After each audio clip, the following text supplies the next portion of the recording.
the BJ Show. Let's rock and roll. Rock and roll. Come on, everybody. Let's lose control. Brad and John, they're the ones to follow. Yeah, ready for the ride. It's the BJ Show. BJ Show. Good morning, John Combest. Good morning, Brad Hildebrand. It is a Tuesday, and what do we say about Tuesdays, John? The same thing as Thursdays?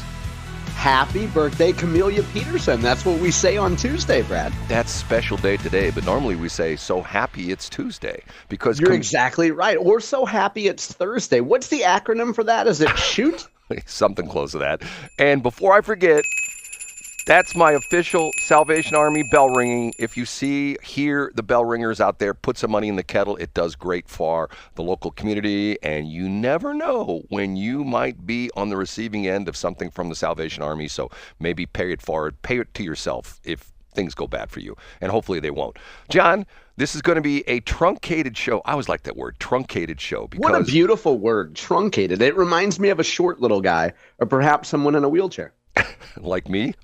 Maybe. Like you after your gallbladder surgery in a few weeks, right? Well, the reason it's truncated is because I have to go see a surgeon this morning, and hopefully I can talk him into operating on me so I can get rid of this gallbladder problem I've had for the past 2 years, which I've been warned by one doctor that I could have very serious ramifications if I don't get this taken care of in a rapid fashion. But I can't get an appointment, but that's a whole other story. So we'll do the A segment, and that'll be it. And I would think I will have enough time to put it up on the web since it's only going to be one segment. And so as soon as we get off the air, I will do that. So hopefully by 7:25 or so, it should be on the website. So we'll be good to go on that. And John, if we have a little extra time, if we move through your top three in a hurry, I did a little bit of research into the Wendy Nordwald situation, and I have some interesting questions about that maybe you might have the answers to, or maybe we might. Okay, hey, yeah, you know what? I think we could get through the top three in truncated fashion, Brad. So I think we will have time to discuss Wendy Nordwald. I don't know if I'll have many answers for you, but I'll do my best. Okay, that is John Combest, Combest. I spell his name because you need to put that in the middle of John and .com, and you'll get johncombest.com. It's a site where he's been doing this for 24 years, every single day, never misses a day, puts all this interesting information for you to find out about things going on in the state of Missouri. Sort of like the Drudge Report, but only Missouri. Just links, no fancy graphics, no videos or anything like that, no AI-generated stuff. Who would use AI-generated stuff on a website anyway? Not John Combest. So what we do is we start the show off with this guy. I'm Casey Kasem. And we count them down, and we start with... In third place, Weigels wobble, but they don't fall down. They may, however, move to New Orleans. A headline from Steph Kukuljan. And Brad, if I mispronounced that name, my apologies to Steph. Steph Kukuljan of the Post-Dispatch reports, downtown St. Louis leader to step down. Now, you and I, particularly lately, have tried to focus more on local issues right here in our broadcast area, but we've talked also quite a bit about how what happens in downtown St. Louis, unfortunately, can affect areas in our broadcast area. And this is a downtown St. Louis story. Here's how Steph begins her piece. The chief downtown officer for Greater St. Louis Incorporated will step down at the beginning of 2026, the regional business lobby said Monday. His departure comes about a month after the group's new CEO came on board. Steph continues, in a release, Greater St. Louis Incorporated said Kurt Weigel told the organization last week he planned to return home to New Orleans to start a consulting business. The press release went on to say, we know this decision was a difficult one, and we wish him all the best moving forward. And if you had to summarize Steph's piece in one paragraph, I think it would go like this. Weigel joined Greater St. Louis Inc. in 2022 to lead downtown revitalization efforts. However, here's the big but, Brad. However, his tenure was marked by company departures from the Central Business District, including Peabody Energy, Fleischman Hillard, and Polsinelli Law Firm. Weigel's decision follows the organization's September announcement of Ron Kitchens as its new CEO. So this appears to be a new guy coming in. It would be now going on 3 months and probably wanting to put his own people in place. I'm guessing, Brad, complete speculation. Someone, maybe the new CEO, went to Mr. Weigel and said, hey, what are your plans? Plan on sticking around? I'm thinking of bringing some new people in. Who knows? We're speculating on that conversation. But when you have a change in leadership and you have a guy that's been there for 3 years and has seen not great results for the city, maybe, let's be polite here, Brad, maybe it's time for a little bit of housekeeping and Mr. Kitchens can bring in his own people. Now, hopefully he could follow the St. Louis Public Schools model and just bring a bunch of people in from Seattle and Tacoma and give them contracts. Maybe that could work well for the city. John, I have a question for you on this. Is this the same place? It is, but it's a completely different role. You don't know what I was going to ask. Is this? Yeah, you were going to ask about Tim Brinker. Is this the same place Tim Brinker works, right? It's exactly what you were going to ask, and I answered it. I heard a rumor that he's going to lobby the city of St. Louis to move the Washington Town and Country Fair to the Arch Grounds. Did you hear that rumor? Oh, that would be fantastic. Well, here's the thing, Brad. There are a lot of mammals living in downtown St. Louis. So you would have brand new expositions for the livestock feature. Right, you sure would. Okay, we ready for number 2? Yeah, let's get to it. Up a notch to number 2. Here's a creative proposal that touches on some things that Brad Hildebrand talked about quite a bit in the 2024 election cycle, particularly nationally. The headline from Joe Holloman of the Post-Dispatch today: U.S. Rep. Bob Onder takes aim at political endorsements from unions. Now, we'll get to the specifics of Bob's legislation in about 30 seconds. But, Brad, you always did a great job pointing out in the lead up to the 2024 national election, Harris versus Trump, of how many union members were supporting Donald Trump. You could use polls for that. You could use anecdotes for that. And it seems strange that a lot of these national labor unions, were supporting were supporting Kamala Harris officially, while their membership were actually supporting Donald Trump. Here's what Bob Onder's proposal would do. Onder says his bill, would prevent union leaders from making, quote, unilateral endorsement decisions that counter the will of their members.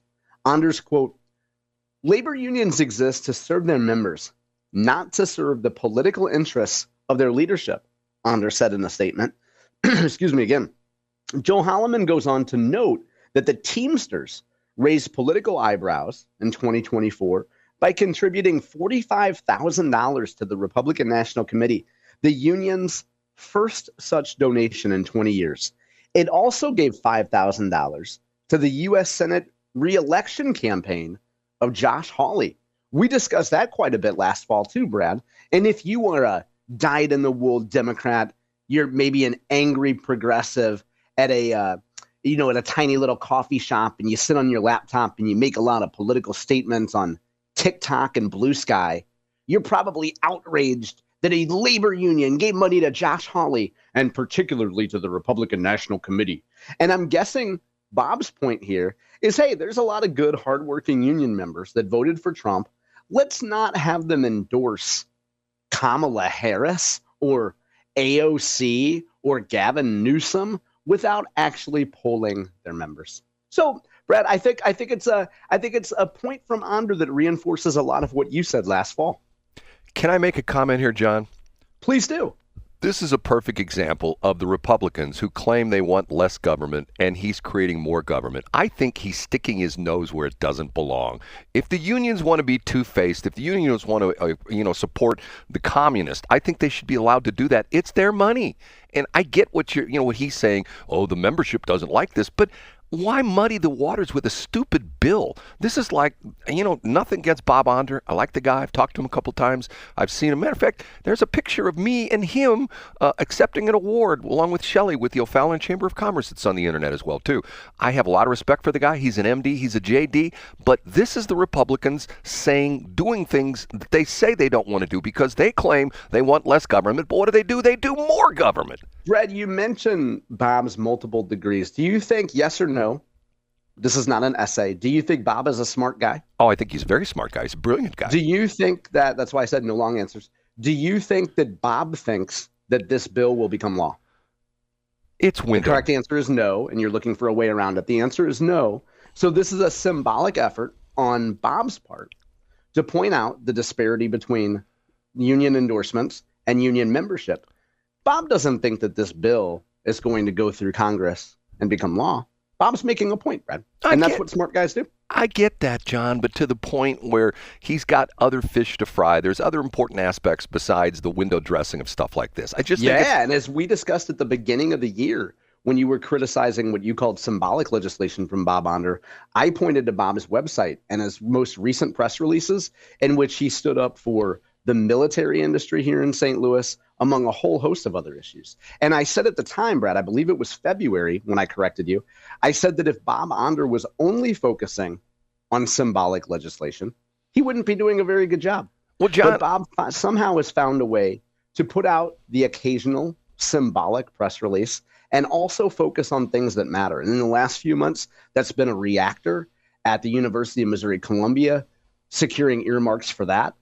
I think Bob can walk and chew gum at the same time.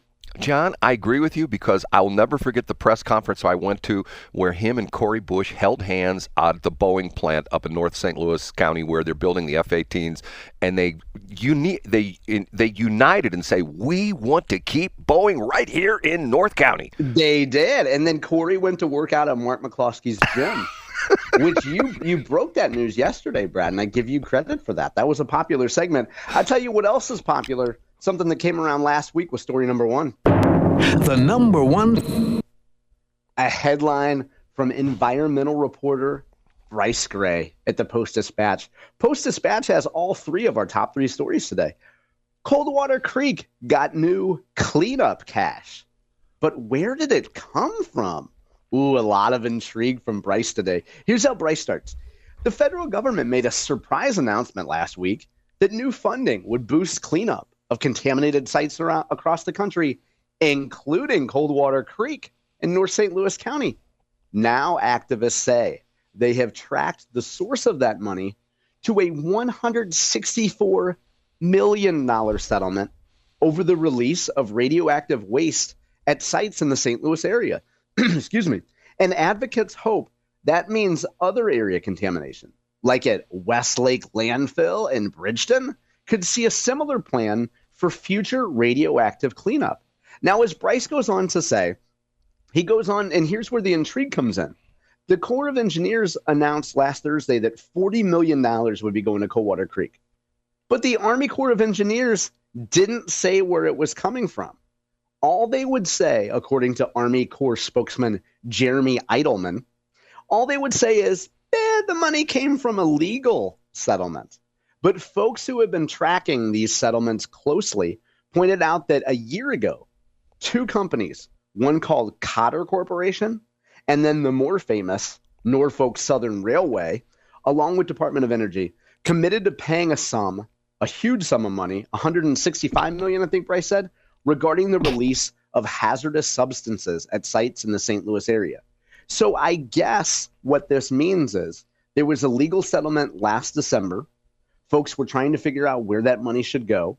And the Army Corps ends up getting $40 million of it for right here in Coldwater Creek. And I guess the other silver lining of this, Brad, is that if you're at Westlake Landfill, if you're one of the Westlake Landfill people, and you're probably pretty connected to the Coldwater Creek people, but you're like, okay, cool, Coldwater Creek got even more money. What about us for Westlake? This has got to be good news for us, right? And so Bryce goes on to quote Don Chapman and others, Brad.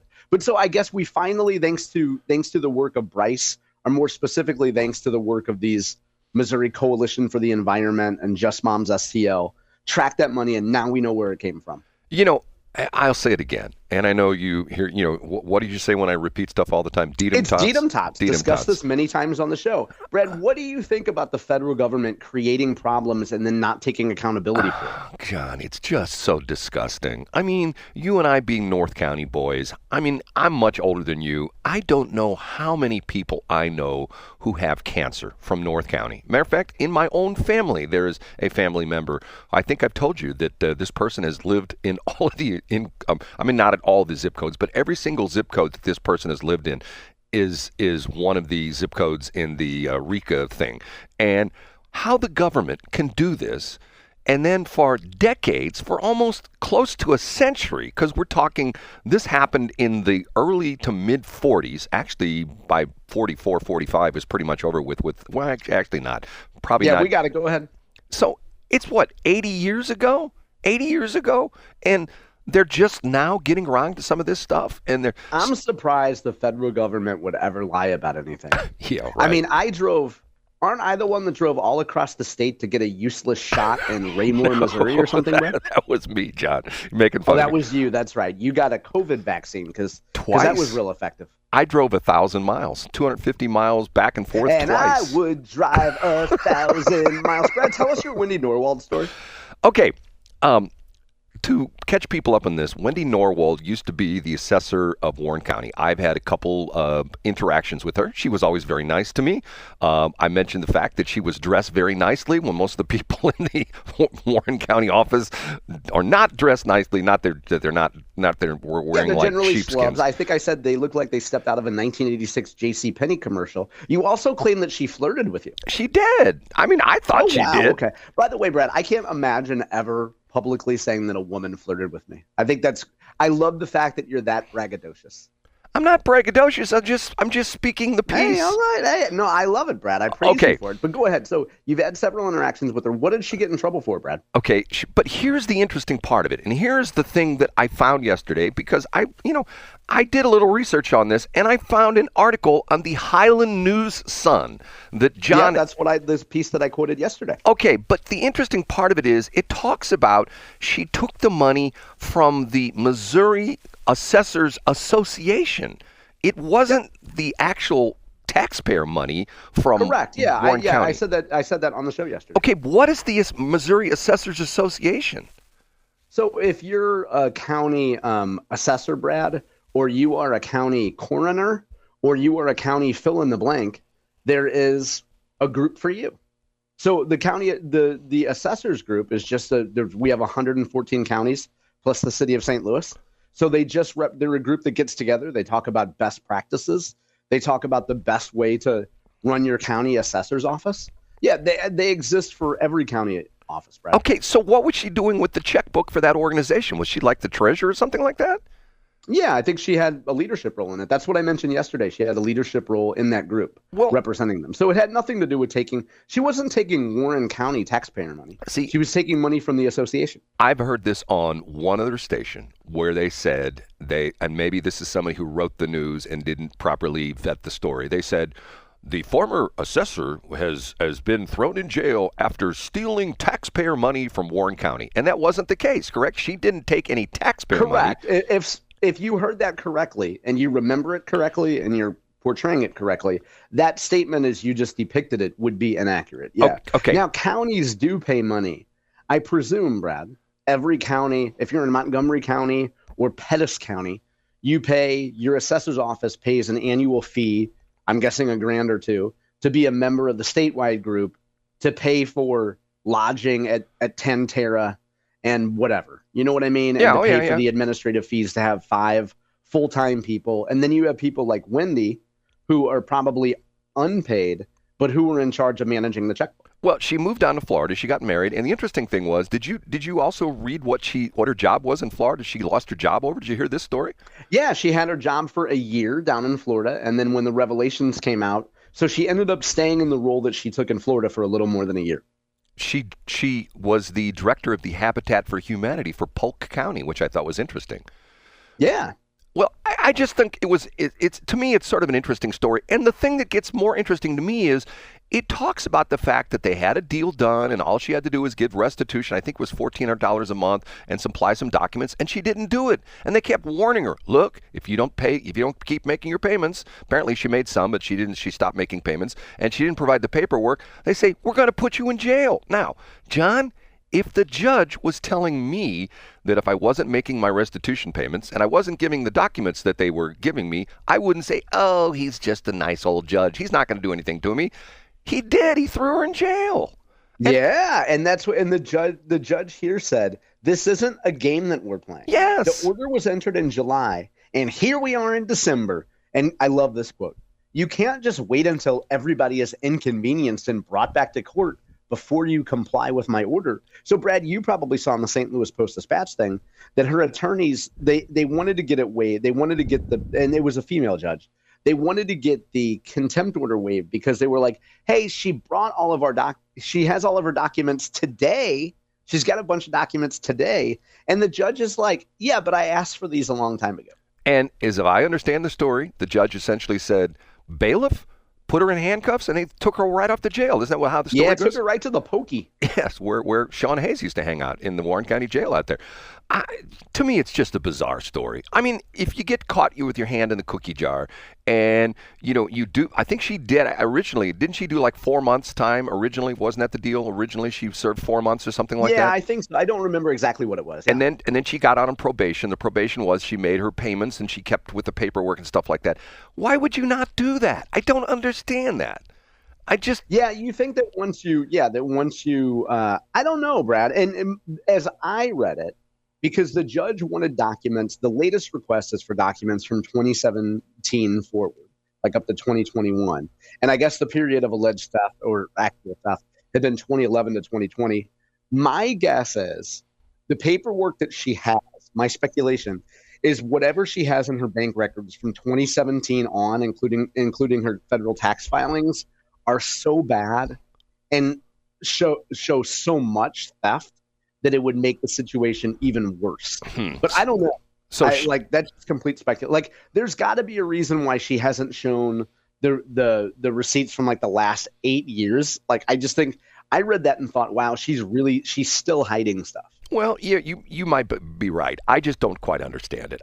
When you get in a situation like that, and you get caught, like I said, with your hand in the cookie jar, and you go, okay, I did wrong, and you make your plea to the court. I'm really sorry. I had to buy dentures for my husband, or I had to buy. Yeah, they make up some story. Right, braces for my kids, or a new dog bowl for my dog, and stuff like that. I get it. Okay, John, this is going to be the end of today's show, and I am going to head west to the Palace on Ballas, and we'll see what happens out there. And I am so surprised, Brad. I have to tell you and give you credit. I'm so surprised because I said a month ago that you would not actually follow through on this, and I would have sworn, Brad, that you would never actually follow through and go get the surgery done. And I even said you will look for every excuse to not get the surgery done, and it appears, as of December 9th, that you're actually putting forth a good faith effort to take care of your health.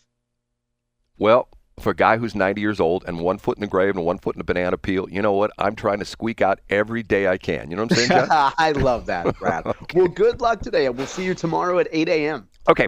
7 a.m. I'm sorry, Brad. Yeah. Not 8 a.m. It's at 7 a.m. I'll chop up the show. It should be up in about 5 minutes. Okay, John? Awesome. Thanks, Brad.